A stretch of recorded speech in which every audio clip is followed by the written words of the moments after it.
Hello, my name is Zoila Acevedo. I'm an accountant here at the Waco Housing Authority.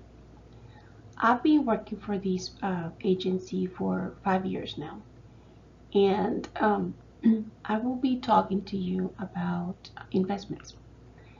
I will be explaining our calculation to know how much we are able to invest every time that we review our reports, and also how we use the guidance from HUD to ensure that we stay in compliance with with their um, with the regulations, and that we are ensured that our investments are protected or secure at all times.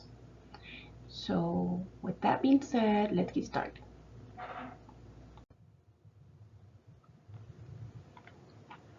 So this presentation intends to provide the details about the standard or SOP for the Waco Housing Authority investment portfolio.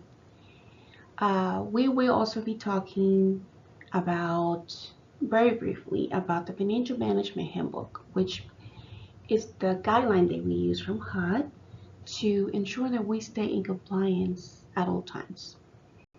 Of course, this presentation will also be explaining the calculation for the amounts to invest in a very secure and accurate way. HUD provides agencies guidelines that help housing agencies invest in a very correct and secure way. One of them being the Financial Management Handbook 7475.1 REV. Another one being Notice PH 96-33HA. These two guidelines provide all the details that the agency needs to be able to invest confidently, ensuring that the agency stays in compliance 100% of the time. New investment. I will be providing you with the details of the standard operating procedure for Waco Housing Authority pertaining investments. Step number 1. I complete a daily cash report that provides the most updated cash balance for the site that we're trying to invest for. Then after it's completed, I present it to the Vice President of Financial Services for her review and analysis. She calculates the amounts available to invest by deducting from the current balance a 4-month average operating expenses, all construction in progress, as well as any foreseen capital improvements for the site within the life of the investment. Let's look at the next slide for format presentation.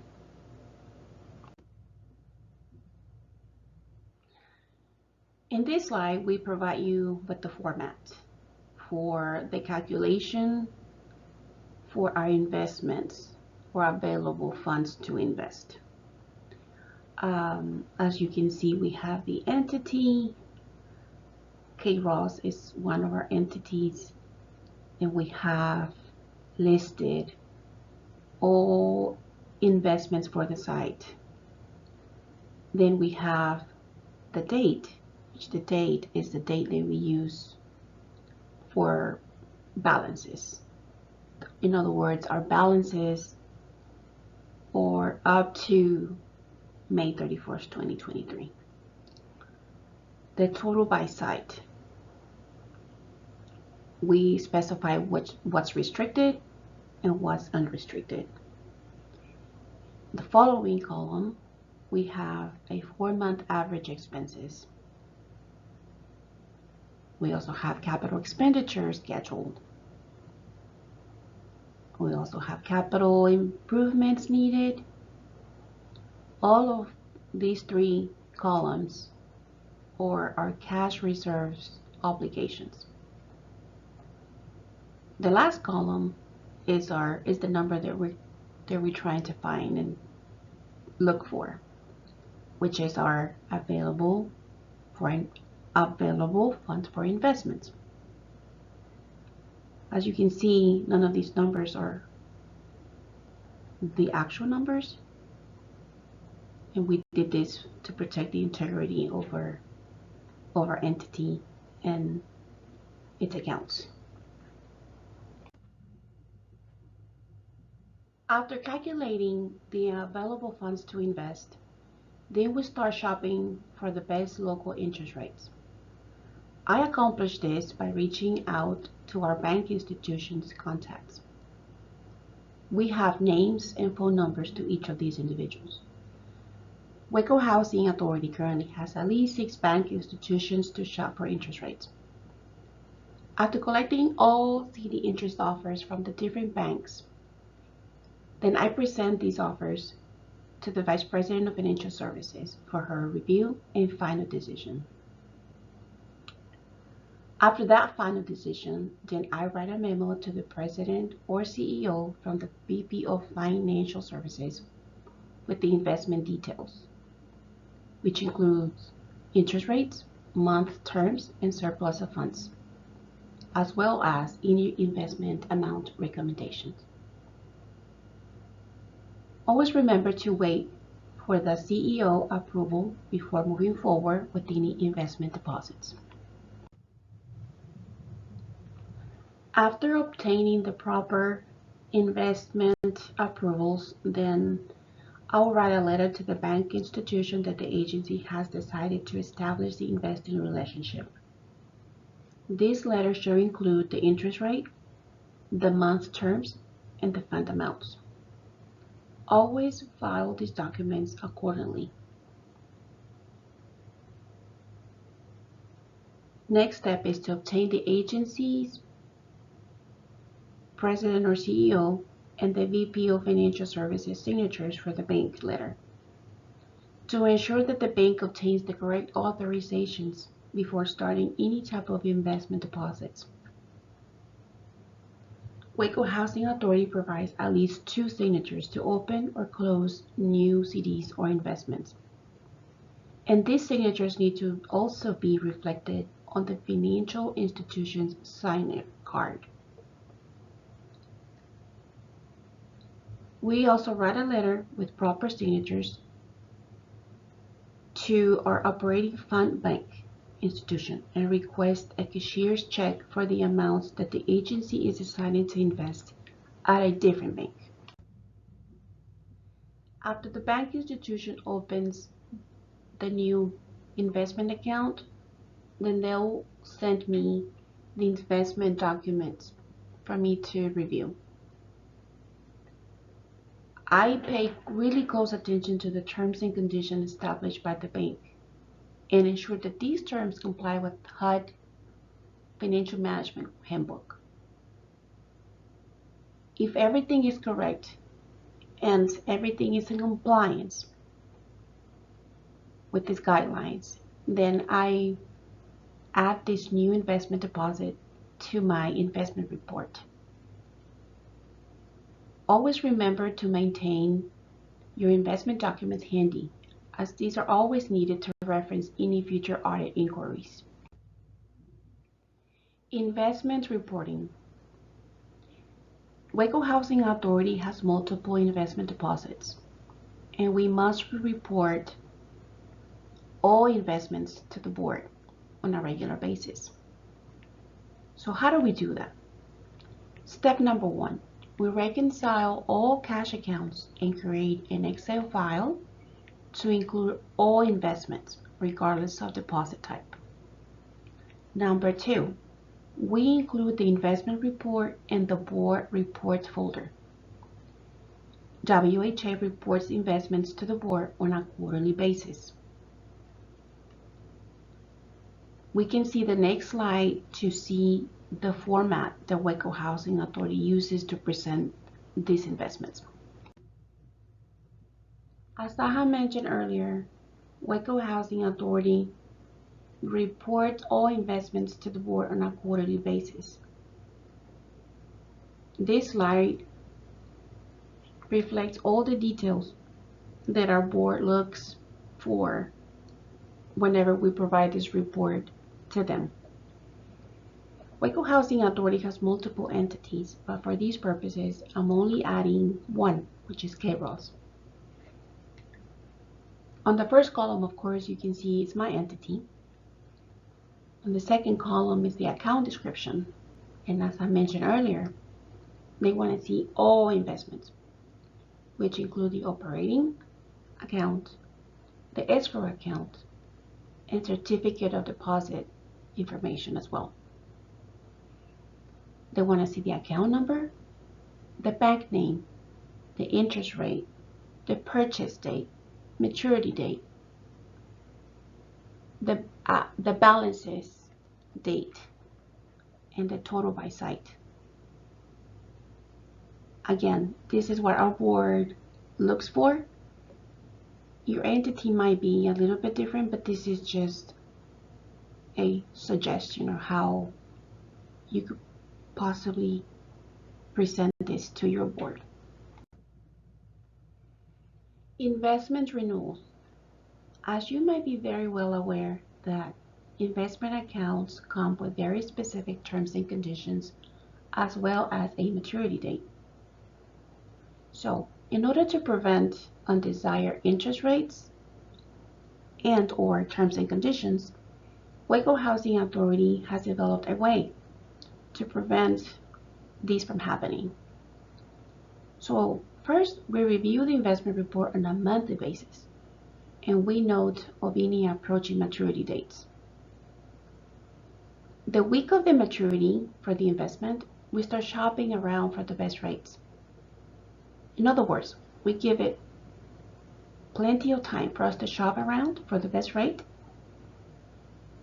and we try to beat that grace period that our bank institution offers before an automatic renewal goes into effect.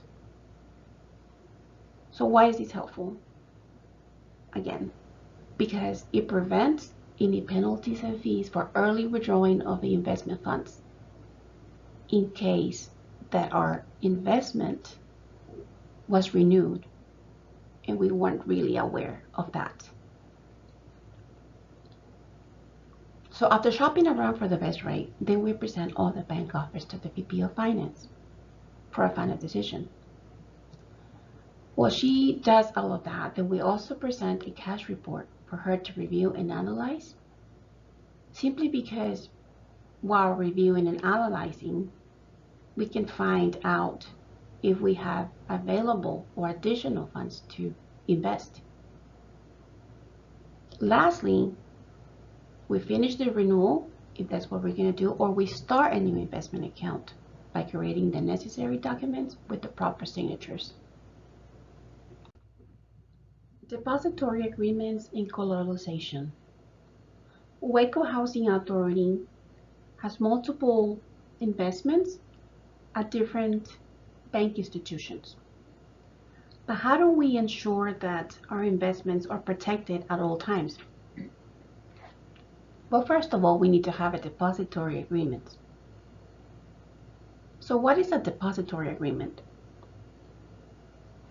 A depository agreement is a form that is executed by the PHA and the financial institution whose deposits are insured by the Federal Deposit Insurance Corporation. The form is HUD-51999. So how many depository agreements do we need? We are going to need depository agreement forms for each tax ID and for each financial institution. Make sure that the depository agreements are always handy, since these are very necessary documents that prove that your investments are secure always. As I have mentioned earlier, our deposits need to be secure and protected 100% of the time. And we also mentioned that we begin by having a depository agreement for each tax ID and for each bank institution. So how do we protect and how do we ensure that our deposits are protected at all times? First of all, WHA maintains a collateralization report and makes any updates on a quarterly basis. This helps the agency secure all investments 100% of the time. So what happens if an amount or a deposit is not covered 100%? Well, WHA contacts the financial institutions or institution immediately when a discrepancy is found in the collateralization report and follows up until the issue gets resolved. The agency receives collateralization for any amount over the FDIC $250,000 automatic coverage for all deposits, regardless of type, per tax ID. This is the format the Waco Housing Authority uses to present our collateral reports. So as you can see, on the first column, we have the tax ID number. Then we have the bank name or names and account description, account number, the balances that we're trying to protect, the total by bank, the collateral that's needed. Of course, this is after the $250,000 automatic coverage by FDIC. The collateral that's presented to you by your bank. And the last column shows the over or the under collateral. As you can see, we have the tax ID, but under that tax ID, we have multiple bank institutions. So each bank institution should provide you with the correct collateral for that tax ID. And of course, under that column over or under collateral, we always want to be over collateralized, not under collateralized. We've come to the end of this presentation. Now let's summarize what we've discussed here.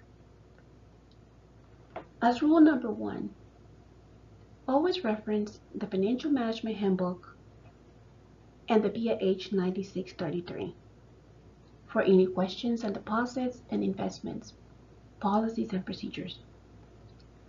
Then on a regular basis, create a cash report and review for possible available funds to invest. Then you must obtain and execute a depository agreement from the financial institution. Then you have to write the necessary documents to open or renew investments and obtain proper signatures. Then, after all of that's done, then you have to request collateralization from the financial institutions to secure all the investments 100% of the time. And then lastly, report your investments on a quarterly basis. Again, this is the end of this presentation. My name is Zoila Acevedo, accountant for the Waco Housing Authority. Thanks.